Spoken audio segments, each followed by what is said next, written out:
Dalam kehidupan sehari-hari, makhluk hidup sangat membutuhkan air, termasuk manusia. Kita sangat membutuhkan air bersih untuk berbagai kegiatan, antara lain minum, mandi, mencuci, bahkan memasak. Salah satu ciri air bersih adalah tidak tercemar. Lalu, bagaimana cara mengetahui bahwa air itu dikatakan tercemar atau tidak tercemar? Untuk lebih jelasnya, simak video berikut ini. Dukung channel kami dengan like, comment, and subscribe. Air dapat dikatakan tercemar apabila air itu sudah berubah, baik warna, bau, maupun rasa. Sesuai dengan beberapa penelitian, air yang tercemar memiliki keasaman yang berbeda dari air yang tidak tercemar.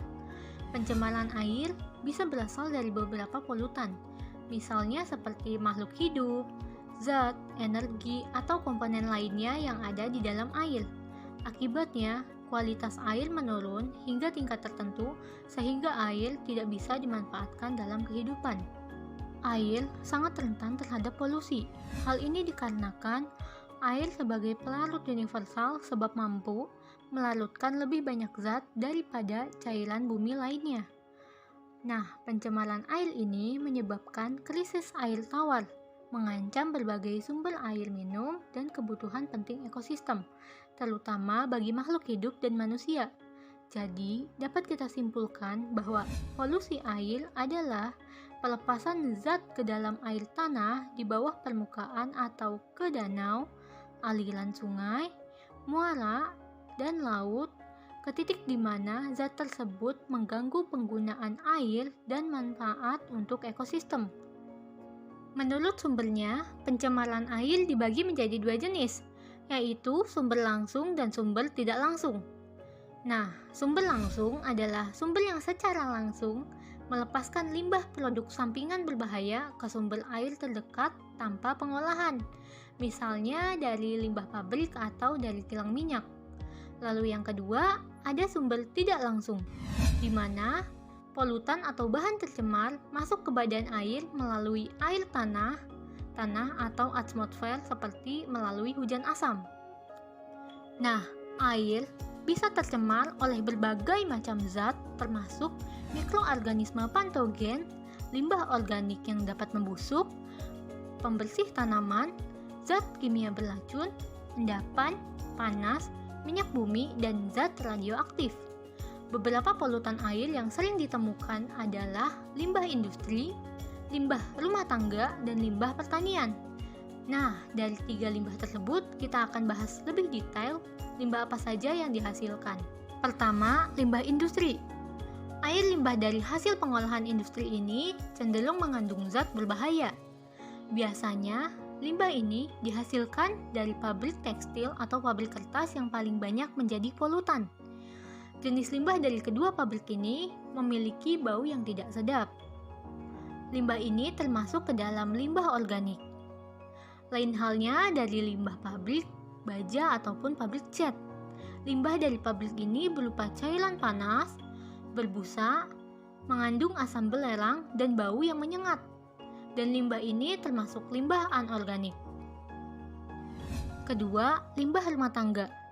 Limbah rumah tangga berasal dari hasil kegiatan perumahan seperti rumah tangga, pasar, perkantoran, rumah makan, dan puing bangunan. Limbah rumah tangga bisa berupa minyak, lumpur, air pencuci, limbah deterjen, air kotor yang telah dibuang, sampah plastik, sampah organik atau makanan sisa, dan masih banyak lainnya.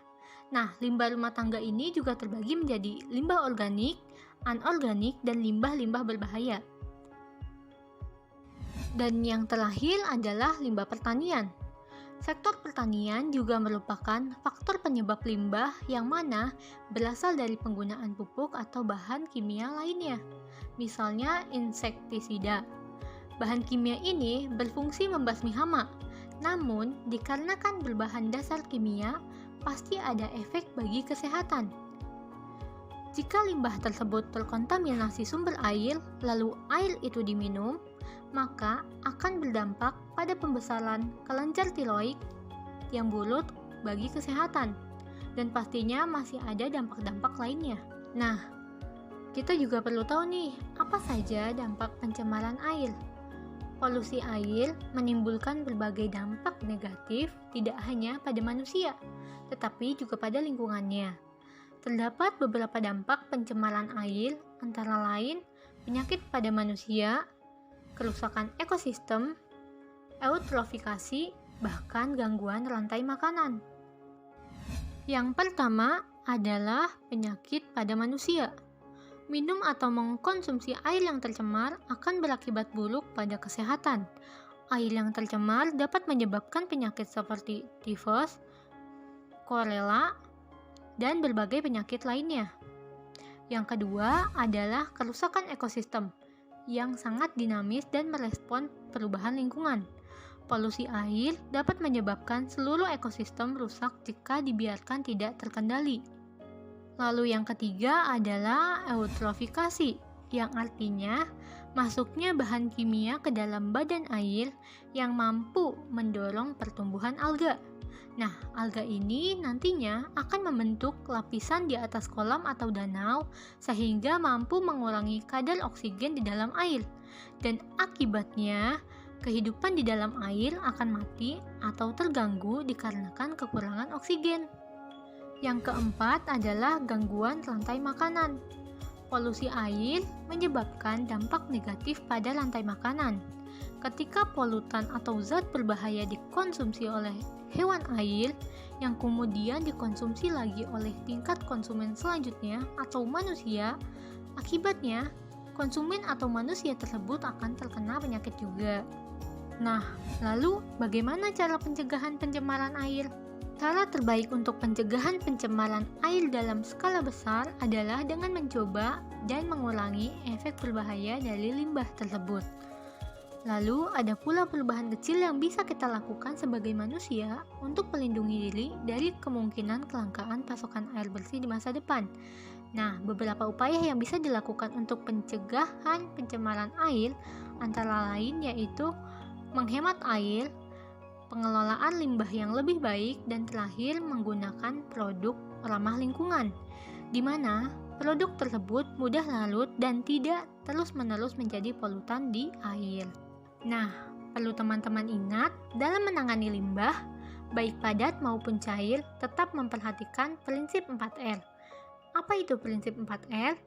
Nah, 4R ini terdiri dari recycle atau daur ulang, lalu ada reuse atau penggunaan ulang, ada reduce yaitu pengurangan penggunaan, dan ada repair yaitu perbaikan.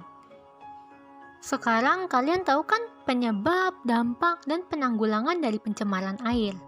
Nah, sekarang waktunya kalian mencoba bagaimana solusi untuk menangani limbah rumah sampah yang ada di sekitar rumah kalian dengan membuat produk-produk ramah lingkungan. Selamat mencoba.